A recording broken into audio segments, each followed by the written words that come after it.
தோழமை உறவுகளுக்கு வணக்கம். மீண்டும் சசிகலா காலில் எடப்பாடி பழனிசாமி விழப்போறாரு அப்படிங்கிற ஒரு தகவல் தீயா பரவிட்டு இருக்கு. சி.வி. சண்முகம், எஸ்.பி. வேலுமணி இவங்க எல்லாருமே மறுபடியும் சசிகலா நீங்க அதிமுகவில் சேர்க்கணும், அதிமுகவில் சேர்த்தாதான் அதிமுக ஒரு நல்ல நிலைமைக்கு வரும், இப்ப எல்லாமே செதஞ்சு போயிருக்கு, இப்படி இருந்தா வரக்கூடிய ஊராட்சி மன்ற தேர்தலும் இடைத்தேர்தலையும் நம்ம ஒண்ணுமே இல்லாம போயிடுவோம், அதனால நீங்க எப்படியாவது சந்திங்க சசிகலாவை கூட்டுவாங்க அப்படின்னு சொல்லிட்டு எடப்பாடி பழனிசாமி கிட்ட இவங்க ரெண்டு பேரும் வலியுறுத்தி இருந்தாங்க. ஆனா இதெல்லாம் எடப்பாடி பழனிசாமி அவர்கள் கேட்கவே இல்லை. ஆனா இப்போ அவருடைய மகன் மிதுனை அனுப்பி சசிகலா கிட்ட ஒரு பேச்சுவார்த்தை நடத்தியதா ஒரு தகவல் தீயா பரவிட்டு இருக்கு. இதை பத்தி தான் நாம இந்த காணொலியில பார்க்க போறோம். முறையா நம்ம சேனலை பாக்குறவங்க சப்ஸ்கிரைப் பண்ணிட்டு பாருங்க, அதுக்கப்புறம் பெல் பட்டனை கிளிக் பண்ணிட்டு ஹைப் பட்டனை கொஞ்சம் ஹைக் பண்ணிட்டு பாருங்க, அப்போதான் நமக்கும் நல்ல ரீச் கிடைக்கும். தாவேகா ஆட்சி அமைஞ்சதுல இருந்து, தாவேகா கட்சி அப்படிங்கிற உருவானதுல இருந்து அதிமுக அப்படிங்கிற ஒரு கட்சி டம்மி ஆகிட்டு வருது. ஏன்னா தாவேகாவுக்கும் டிஎம்கேக்கும் தான் போட்டி அப்படின்னு விஜய் அவர்கள் நிறைய டைம் சொல்லிட்டு இருக்காரு. அதே மாதிரி திமுகவும் தாவேகாவும் திமுகவும் தான் போட்டி அப்படின்னு சொல்லிட்டு வந்தாங்க. அதுல அதிமுக ஒரு பொருட்டாவே யாருமே மதிக்கல. தாவேகா கூட நம்ம கூட்டணி வச்சே தீரணும், கூட்டணி வச்சாதான் நமக்கு நல்ல ஒரு ரெஸ்பான்ஸ் கிடைக்கும், எப்படியாவது நம்ம வின் பண்ணி ஆட்சி கட்டல அமர்வோம் அப்படின்னு சொல்லிட்டு மூத்த அமைச்சர்கள், மூத்த தலைவர்கள் அதிமுக இருக்கக்கூடிய எல்லாருமே எடப்பாடி பழனிசாமி அவர்கள்கிட்ட வலியுறுத்தி வந்தாலும் எடப்பாடி பழனிசாமி அவர்கள் நாம் பிடிச்ச முயலுக்கு 3 காலு அப்படின்னு சொல்ற மாதிரிதான் இந்த தேர்தலை சந்திச்சாரு. இந்த தேர்தலில் படுதோல்வியை அடைஞ்சாங்க அதிமுக. அதிமுகவில் கிட்டத்தட்ட ஒரு 40-50 எம்எல்ஏக்கள் கூட இருக்க மாட்டாங்கன்னு நினைக்கிறேன். அப்படி இருக்கக்கூடிய இந்த சூழல்ல ஏற்கனவே இருந்தவங்க எல்லாருமே, அதிமுக எம்எல்ஏக்களா இருந்தவங்க எல்லாருமே தனது பதவியை ராஜினாமா செஞ்சுட்டு தாவேகாவுக்கு ஜம்ப் பண்ணிட்டாங்க. எம்.ஆர். விஜயபாஸ்கர், சி. விஜயபாஸ்கர், மரகதம் குமரவேல் இவங்க எல்லாருமே தாவிட்டாங்க. தாவிட்டு இப்போ ஒரு பொறுப்புல இருக்காங்க. இடைத்தேர்தலுக்காக இவங்க எல்லாரும் காத்துக்கிட்டு இருக்காங்க. காத்துனுங்கிறேன் கபிலா அப்படின்னு சொல்ற மாதிரி காத்துக்கிட்டு இருக்காங்க. அது மட்டும் இல்ல, சட்டமன்ற பேரவையில செங்கோட்டையன் அவர்கள் அதிமுக 10 எம்எல்ஏக்களை நாங்க தூக்க போறோம், அதிமுக 10 எம்எல்ஏக்கள் தாவேக வரப்போறாங்க அப்படின்னு ஒரு அதிர்ச்சி தகவலை சொன்னார். இது எடப்பாடி பழனிசாமி அவர்களுக்கு ஒரு பெரிய அதிர்ச்சியா இருந்துச்சு. என்னடா இது, நமக்கு தெரியாம அதிமுக 10 எம்எல்ஏக்கள் தூக்க போறாருன்னு இந்த மனுஷன் சொல்லிட்டு இருக்காப்பல, என்ன நடக்க போகுது ஒண்ணுமே புரியல, யார் யாரு போக போறா அப்படின்னு பயங்கர குழப்பத்துல இருந்தாரு. அது மட்டும் இல்லாம சி.வி. சண்முகம் அவர்களும் எடப்பாடி பழனிசாமி ஒரு நல்ல ஒரு பொதுச் செயலாளர் தான் அதிமுக வழிநடத்திக்கிட்டு இருக்காரு, அவருடைய தலைமையில தான் நாங்க எல்லாமே இருக்கோம், எங்க முதல்வர் எங்களுடைய முன்னாள் முதல்வர் அப்படின்னு சொல்லிட்டு எடப்பாடி பழனிசாமிக்கு ஆதரவா பேசுனது எடப்பாடி பழனிசாமிக்கு பயங்கர ஒரு அதிர்ச்சி.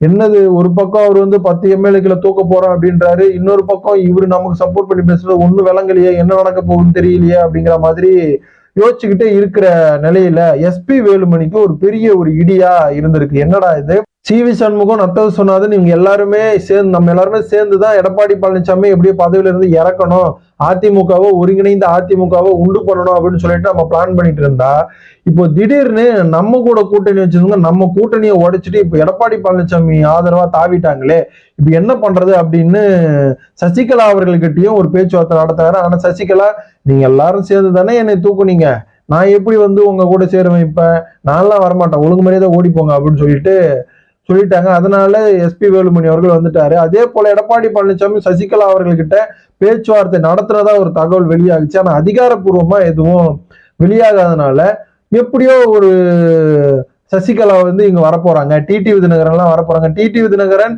எடப்பாடி பழனிசாமிக்கு ஆதரவா பேச்சுவார்த்தை நடத்திக்கிட்டு இருக்காரு, பேசிட்டும் வராரு. எடப்பாடி பழனிசாமி ஆதரவா தான் ஆளுநர் அர்லேக்கரை டிடிவி தினகரன் சந்திச்சும் இருக்காரு.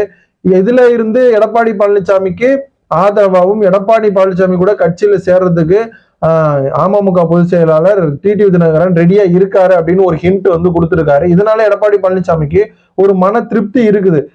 எப்படியாவது இவராது வராரு, எப்படியோ வந்துருவாரு அப்படின்னு ஒரு மன திருப்தி இருக்குது. ஆனா எப்படியாவது சசிகலாவை நம்ம சேர்க்கணும், சசிகலாவை சேர்த்தாதான் அதிமுக ஒரு ஒருங்கிணைந்த அதிமுகவா இருக்கும் அப்படின்னு எடப்பாடி பழனிசாமிக்கு இப்பதான் ஓரளவுக்கு புரிஞ்சிருக்கு. ஏன்னா இவங்க எஸ்.பி. வேலுமணி, சி.வி. சண்முகம் இவங்க எல்லாருமே நமக்கு எதிராக இருக்காங்க, எப்போ நமக்கு எதிராக வருவாங்க, எப்போ நமக்கு ஆதரவா வருவாங்கன்னு சொல்லிட்டு நமக்கே தெரியாம இருக்கு. அதனால இவங்க சொல்றதுல ஒரு நல்ல விஷயம் என்னன்னா, சசிகலா அவர்களை டிடிவி தினகரன் அவர்களும் நம்ம கூட சேர்க்கறது தான்.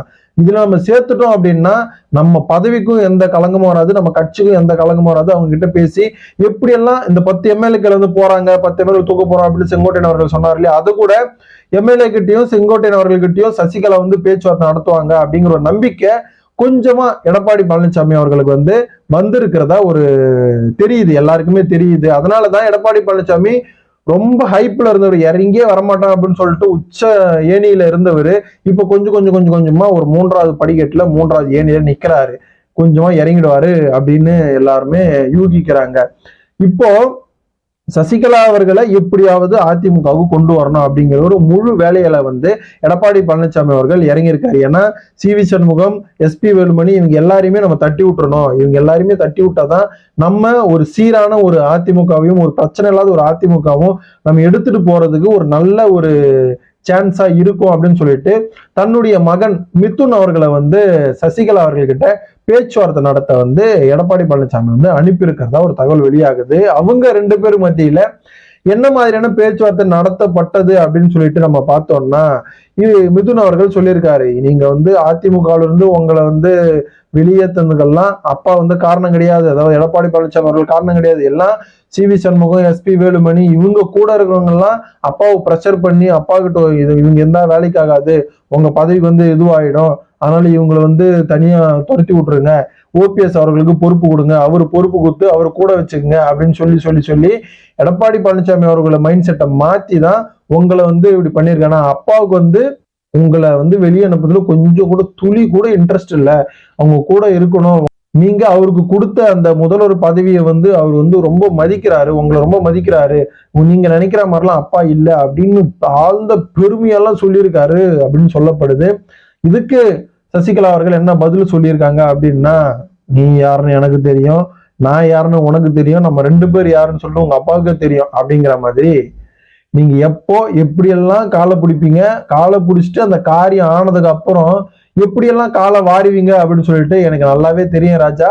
இந்த வேலையெல்லாம் என்கிட்ட நடக்காது, நீங்க எல்லாரும் சேர்ந்துதான் என்னை வந்து டார்கெட் பண்ணி வெளியே அனுப்புனீங்க, அதனாலதான் எனக்கு ஜெயில இருந்து வெளியே வந்த அப்புறம் கூட நீங்க ஒருத்தர் என்னை வந்து சந்திக்கல, அப்ப சந்திச்சிருந்தா கூட நான் இப்படிலாம் பண்ணியிருப்பேன், இப்படி எல்லாம் நடக்கும், அதிமுக இந்த நிலைமைக்கு கொண்டு வருவாங்க அப்படின்னு தெரிஞ்சுதான் நான் வந்து உங்களுக்கு எல்லாம் சொன்னேன். ஆனா நீங்க என்ன அப்ப மதிக்கவே இல்லை, சுத்தமா மதிக்கல, இப்போ வந்து உங்களுக்கு தேவையா இருக்கும் போது என்கிட்ட மறுபடியும் வர்றீங்க, நான் எப்படி வந்து உங்களை நம்பி வர முடியும் அப்படின்னு சொல்லிட்டு செருப்பு எடுத்து சாணியில முக்கிய அடிச்சா மாதிரி சசிகலா அவர்கள் வந்து சொல்லியிருக்கிறதா ஒரு தகவல் வெளியாகுது. இதை வந்து எடப்பாடி பழனிசாமி அவர்கள் எந்த மாதிரி ஃபேஸ் பண்ண போறாரு அப்படின்னு நம்ம பார்த்தோம்னா, எப்படியும் சசிகலா அவர்கள் அதிமுகவுக்கு கண்டிப்பா வந்து தீரணும் அப்படிங்கிற ஒரு முடிவுல வந்து ஒத்த காலில் நிக்கிறாராம் எடப்பாடி பழனிசாமி. ஏன்னா அவருக்கு ஆப்போசிட்டா நிறைய பேர் இறங்கிட்டாங்க களத்துல, 10 எம்எல்ஏக்களும் இப்ப போறாங்க அப்படின்னா இன்னும் நமக்கு பலம் வந்து குறைஞ்சு போயிடும். உள்ளாட்சி தேர்தல் வருது, இடைத்தேர்தல் வருது, இதெல்லாம் சந்திக்கணும் அப்படின்னா 10 எம்எல்ஏ குறைஞ்சிட்டாங்க அப்படின்னா இன்னமும் நம்ம பலவீனமா ஆகி போயிடுவோம். அதுக்குள்ள இந்த சட்டப்பேரவை முடிகிறதுக்குள்ள சசிகலா அவர்களையும் டிடிவி தினகரனையும் நம்ம கூட சேர்த்தா மட்டும்தான் நம்ம வந்து கட்சியை காப்பாற்றிக்க முடியும், நம்மளுடைய பதவியையும் காப்பாற்றிக்க முடியும் அப்படிங்கிறதுல வந்து எடப்பாடி பழனிசாமி தீவிரமா இருக்காரு. கூடிய விரைவில் சசிகலாவையும் டிடிவி தினகரனையும் நம்ம கட்சிக்குள்ள கொண்டு வருவாரு அப்படின்னு சொல்லிட்டு எடப்பாடி பழனிசாமியோட ஆதரவாளர்களும் எடப்பாடி பழனிசாமியை நினைச்சுக்கிட்டு வராரு. இதை பத்தினா உங்களோட கருத்துக்களை கமெண்ட் பாக்ஸ்ல கமெண்ட் பண்ணுங்க. நன்றி, வணக்கம்.